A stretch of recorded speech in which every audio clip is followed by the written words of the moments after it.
Dunia kita lihatnya ke atas sehingga kita itu merasa kurang terus. Sementara untuk urusan agama kita malah lihatnya ke bawah sehingga kita merasa lebih baik dibandingkan orang lain. Sholat saya lebih bagus, zikir saya lebih banyak, bacaan Qur'annya saya lebih fasih, sedekah saya lebih besar. Malah begitulah, kebalik ini kita itu. Kebalik. Ini yang harus kita koreksi dari diri kita. Banyak campur dari bermacam golongan. Kalau kepingin hati kita dipenuhi dengan rasa qanaah, campurlah dengan fakir miskin. Kalau kepingin kita bersemangat dalam ibadah, campurlah dengan abid, dengan orang yang ahli ibadah. Kalau kita kepingin rajin cari ilmu, campur dengan orang yang cari ilmu. Kalau kita kepingin apapun, ikuti itu. Ini tiap hari campurnya orang kaya, ya kepinginnya kaya. Itu. Tapi begitu lihat diri sendiri miskin, susah hati tiap waktu. Tiap waktu susah hati, ya Allah. Teman saya sudah Alphard semua mobilnya, ya Allah. Saya masih jalan kaki.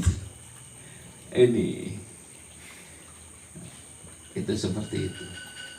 Ini ya, maka ada satu kisah ketika ditanyakan kepada Hasan Al-Basri. Al-Imam Hasan Al-Basri itu suatu saat ditanya oleh seseorang itu, bagaimana zuhudmu ya Hasan Al-Basri? Maka dijawab oleh Hasan Al-Basri, yang pertama, saya yakin bahwa rezeki saya nggak mungkin diambil orang lain. Rezeki saya itu nggak mungkin diambil orang lain, maka saya merasa tenang. Saya nggak pernah merasa susah karena rezeki itu sudah pasti yang menjadi milik saya, pasti akan jadi milik saya. Maka buat apa saya susah-susah, pusing-pusing, repot-repot, bingung-bingung mikir rezeki? Nah, padahal kita tiap hari pagi-pagi bangun tidur kita sudah pusingkan masalah rezeki itu. Ini. Yang kedua, Hasan Al-Basri menjelaskan, saya itu amal soleh saya tidak akan mungkin dikerjakan oleh orang lain, maka saya sibuk untuk beramal soleh. Kita itu kebaikan-kebaikan kita itu, pahala-pahala yang itu hanya bisa didapatkan ketika kita yang mengerjakan sendiri, bukan orang lain. Maka saya sibuk ngurus amal soleh saya sendiri. Yang ketiga, saya meyakini bahwa Allah Subhanahu wa Ta'ala memperhatikan saya. Maka saya malu kalau bermaksiat kepada Allah Subhanahu wa Ta'ala. Jadi kalau mau maksiat itu saya tahu bahwa Allah sekarang sedang memandang saya, maka saya malu kalau untuk bermaksiat itu. Yang kelima, saya tahu bahwa kematian menunggu saya, maka yang saya lakukan adalah mempersiapkannya. Nah, betapa banyak orang-orang itu. Nah, kita itu kebolak-balik, Pak. Kematian yang sudah jelas menunggu kita. Jadi kematian itu bukan mengikuti kita itu. Jadi kalau bukan mengejar tapi menemui itu, yang namanya kematian itu. Sesuatu yang pasti seperti mati. Kita nggak pernah pusingkan itu. Giliran sesuatu yang sudah jelas bakal menjadi rezeki kita, dijamin oleh Allah Subhanahu wa Ta'ala rezeki kita itu, tapi kita pusingkan, kita repotkan gitu. Rezeki kita itu dijamin oleh Allah. Mau kita itu, karena manusia itu selama dia itu masih hidup, pasti dia itu mendapatkan rezeki dari Allah Subhanahu wa Ta'ala. Mati itu karena rezekinya memang sudah habis.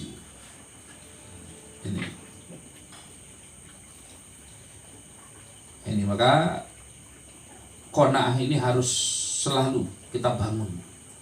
Qanaah ini harus ada di dalam hati, baik dia itu orang miskin maupun orang kaya.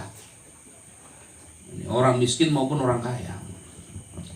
Karena yang berpotensi untuk bakhil itu justru malah orang kaya itu. Orang kaya itu potensi bakhilnya lebih tinggi daripada orang miskin. Saya berapa bulan yang lalu itu ketemu dengan seseorang. Dia bilang begini, saya itu habis menginfakkan separuh kekayaan saya itu. Loh, mantap sekali itu. Separuh kekayaanmu diinfakkan. Iya. Berapa itu? 40.000. Loh, kekayaanmu 80.000. Oh, iya. Saya itu hanya punya duit 80.000. Rumah juga saya nggak punya, saya numpang. Rumah saya numpang, utang saya juga masih banyak. Tapi dari 80.000 uang yang saya miliki, saya berani menginfakkan 40.000, berarti sudah 50% kekayaan saya. Tak pikir logis juga. Betul apa enggak? Itu 50% betul apa enggak itu? Betul, Pak. 40.000, separuh kekayaan. Orang miskin berani mengeluarkan separuh kekayaan untuk diinfakkan kepada saudaranya itu. Sekarang saya nanya, ada orang kaya, rekeningnya isinya 3 miliar. Berani ngasih 50%? Berani nggak kira-kira? Nggak usah 3 miliar. Isinya 100 juta saja itu. Berani kira-kira nginfakkan 50%? Berarti bakhil apa enggak? Waktu miskin nginfakkan separuh nggak mikir-mikir, giliran kaya nginfakkan separuh nggak berani gitu. Besar juga ya kan? Loh, padahal sebenarnya secara nilai sama apa enggak? Separuh kekayaan apa enggak? Sama. Makanya saya bilang itu yang berpotensi bakhil itu. Itu justru orang kaya, bukan orang miskin itu. Ini. Makanya kalau kita harus memperbanyak nyampur dengan orang-orang fakir miskin di sekitar kita, anak-anak yatim di sekitar kita, orang-orang yang membutuhkan, maka itu akan menjadikan hati kita dipenuhi dengan rasa qanaah, mencukupkan diri terhadap apa yang Allah anugerahkan, Allah berikan kepada kita. Nah, selanjutnya tambahan materi untuk qanaah pada malam hari ini. Kepada beliau, ini guru saya sekaligus sahabat. Alhamdulillah beliau bisa hadir. Namanya sama juga dengan saya. Saya Muhammad Nasrullah, beliau Muhammad Nasrullah. Saya agak bingung pas kenalan dulu. Nasrullah. Ini maksudnya gimana ini kok malah nyebut nama saya itu. Ternyata namanya sama. Ya, saya pernah juga dulu ada Pak Kiai Nasrullah dari Kutha Winangun. Nah, itu juga ada namanya Nasrullah itu. Dari Kutha Winangun punya anak namanya Muhammad.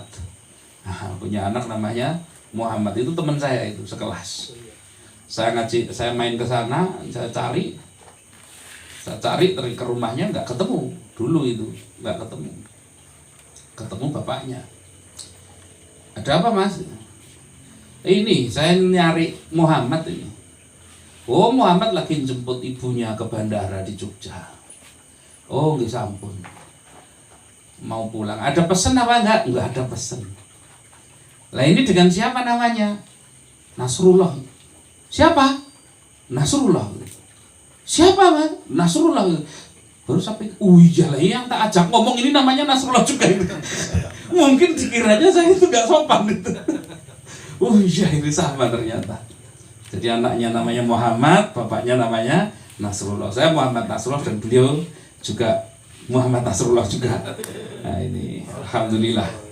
Nah, jadi di Kebumen itu ada banyak nama yang sama. Moga nanti tambahan untuk qanaah ataupun yang lainnya bebas lah. Moga yang penting kehadirannya berkah.